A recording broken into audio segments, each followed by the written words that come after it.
அண்ணா அப்போ நீங்கள் எப்படிண்ணா சமாளிக்கிறீங்க? எனக்கு கேன்சர்ப்பா, ஒரு வாரத்தில் செத்துரும் டாக்டர் சொல்லிடுறாரு. பார்த்து போயிட்டோ.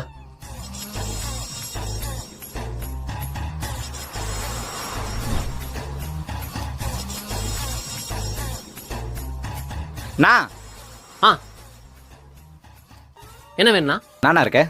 இட்லி இருக்குண்ணா. வேற மீந்து போன இட்லியில் செஞ்ச உப்புமா இருக்குதுண்ணா. வேற இட்லிண்ணா. அதை கூட போயிட்டு 2 இட்லி எடுத்துன்னு வா. Okay okay. Hello guys, welcome to கையில் இட்லி வாயில சோறு. நான் இன்னைக்கு எங்கே வந்திருக்கேன்னு பார்த்தீங்கன்னா தேன் சோறு தேவமஸ்க்கு தான் வந்திருக்கேன். இவங்க கிட்ட இட்லி, இடியாப்பம், ஊத்தாப்பம் எல்லாமே கிடைக்கும். தோசையில் மட்டும் 60 வெரைட்டி வச்சுருப்பாங்க. வாங்க இன்னைக்கு என்ன ஸ்பெஷல்னு பார்ப்போம்.